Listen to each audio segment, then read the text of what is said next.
The tradition continues. Calvary Global to the world 24/7. Tradition continues. Calvary. Secretary Rubio, my dear friend Marco, it's great to welcome you in Jerusalem with your delegation. It's great to welcome you in Jerusalem as Secretary of State of the United States. I have to say that this visit comes in the wake of a historic visit to Washington.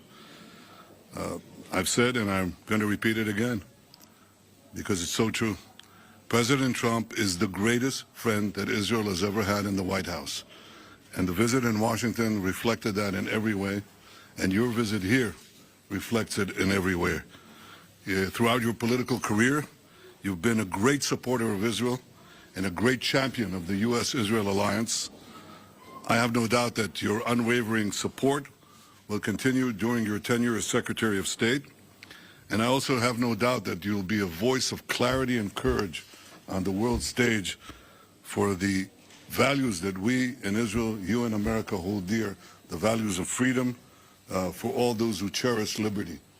You're already doing that, and I want to tell you that it's heard loud and clear here and everywhere else. Today, Secretary Rubio and I had a very productive discussion with our staffs on a number of issues. None of them are more important than Iran. Israel and America stand shoulder to shoulder in countering the threat of Iran. We agreed that the Ayatollahs must not have nuclear weapons. And we also agreed that Iran's aggression in the region has to be rolled back. Over the last 16 months, Israel has dealt a mighty blow to Iran's terror axis.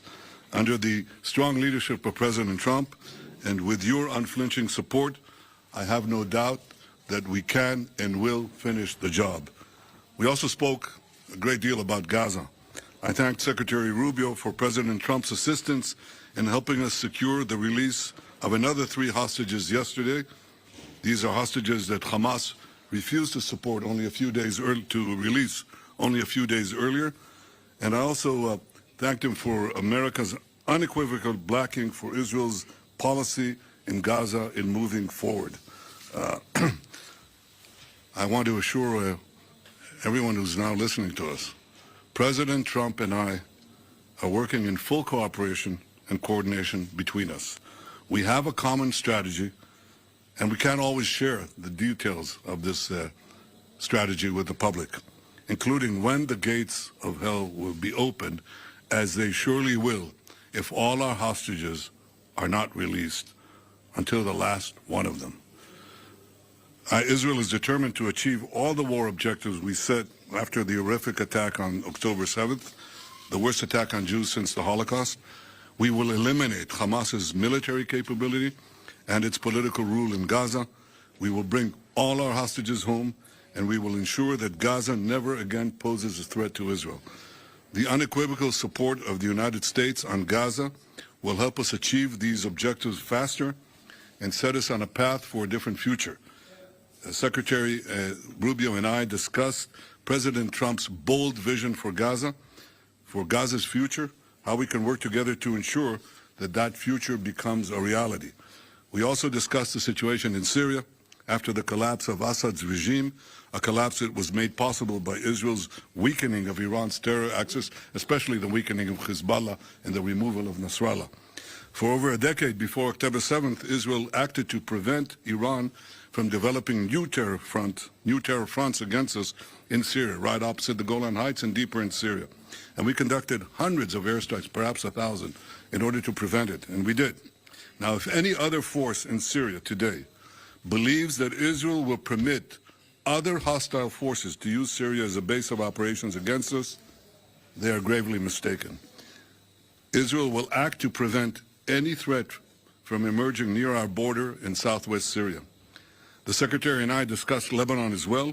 Israel is committed to the ceasefire understandings that were reached in November. We expect the government of Lebanon to be equally committed to their fulfillment. The scenes we saw this weekend in Beirut of UNIFIL forces being attacked by Hezbollah, this was not encouraging. The two UN resolutions that everyone refers to, 1559, 1709, 1701, well, they must be fully implemented. Hezbollah must be disarmed. And Israel would prefer that the Lebanese army do that job, but no one should doubt that Israel will do what it has to do to enforce the understandings of the ceasefire and defend our security. The Secretary and I also discussed how the many international institutions have been hijacked and turned into anti-American and anti-Israeli forums. We see that in the UN General Assembly, in the UN Human Rights Commission, where anti-Americanism is rampant, and more resolutions are passed about Israel than the rest of the world combined. And we see it especially in the lawfare that is being waged against America and Israel at the ICC, the ICJ, and elsewhere. The ICC has outrageously libeled Israel and issued arrest warrants based on utter lies. Like America, Israel is not subject to the jurisdiction of the ICC and does not accept the court's authority. Israel commends President Trump and his administration for restoring his executive order against the ICC and for moving quickly to sanction ICC officials. The Secretary and I discussed working together to formulate a common strategy to deal with the threat of lawfare and neutralize this threat once and for all. So these are some of the issues we discussed today. Believe it or not, there were more, many more. We can say that the Middle East today has many opportunities, many challenges, and we think we can realize the opportunities and also meet the challenges. And I have no doubt that working together, America and Israel will overcome the challenges and seize the opportunities. I have to say that I'm absolutely confident that under President Trump's leadership and working together with you, Secretary Rubio, Marco, the best days of our alliance are still yet to come. Welcome to Jerusalem. Welcome, my friend. Thank you, Mr. Prime Minister. It is an honor to be back here. I've been here many times before as an American visiting and then as a member of the United States Senate, but now for the first time as the Secretary of State of the United States, and it's an honor to be here. And it's an honor to serve in this role on behalf of President Donald Trump, who, as you've accurately stated, Mr. Prime Minister, is a tremendous friend of Israel. There's been no stronger ally for Israel in the White House than President Trump. He's also a man that speaks clearly and unambiguously and makes clear his views on issues. The first he's made clear is, and as you've pointed out, and the hostages need to come home, they need to be released, and you work in very close coordination with him. He's working in very close coordination, but with the Prime Minister and his government in ensuring that that happens. That must happen. It's not optional. And would add that that's a goal we share in common, and that is something we work on very closely together. The President's also been very bold about his view of what the future for Gaza should be. Not the same tired ideas of the past, but something that's bold and something that frankly took courage and vision in order to outline. And it may have shocked and surprised many, but what cannot continue is the same cycle where we repeat over and over again and wind up in the exact same place. Related to that, the President's been very clear. Hamas cannot continue as a military or government force.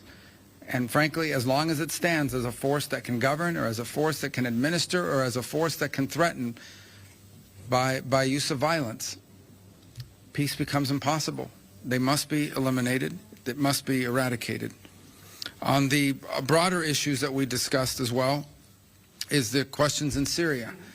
And while the fall of Assad is certainly promising and important, if Syria replacing one destabilizing force for another is not a positive development. And that is something that we will watch very carefully as we seek to craft our own strategy with regards to how to approach the events in Syria. In the case of Lebanon, our goals are aligned and the same. A strong Lebanese state that can take on and disarm Hezbollah.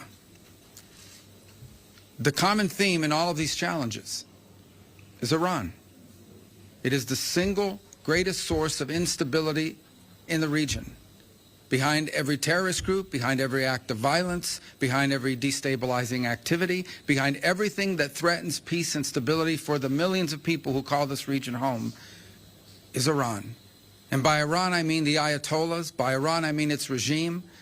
A regime who, by the way, its people don't support. The people of Iran are victims of that regime. And so I think it's important to constantly point that whether we talk about Hamas or we talk about Hezbollah or we talk about violence in the West Bank or we talk about destabilization in Syria or we talk about any of these issues, the militias in Iraq, they all have behind them one common theme: Iran. And that must be addressed. And there can never be a nuclear Iran. A nuclear Iran that could then hold itself immune from pressure and from action. That can never happen. The President's been clear about that as well. And so I close where I began by reiterating our strong support for our allies, very close allies and partners here in Israel, to the people of this great country, for whom we have tremendous love and respect for everything you're facing, have faced, and continue to face. It is an extraordinary story of bravery. A nation founded in the ashes and in the aftermath of a horrifying crime against humanity, stood from its very inception, from the very day of its birth, against threats from every angle and every corner, and has served as an example to the world of a pluralistic society, a free enterprise democracy, and one that if there were more Israels in the Middle East, more countries like that, the world would be a safer and a better place. And this is what we hope for the region and for our planet. A nation that's always sought peace, but will not allow itself to be intimidated or destroyed by its enemies. And on that front, you can always count on us, as long as I'm in this position and President Trump is in the White House. So thank you. Thank you.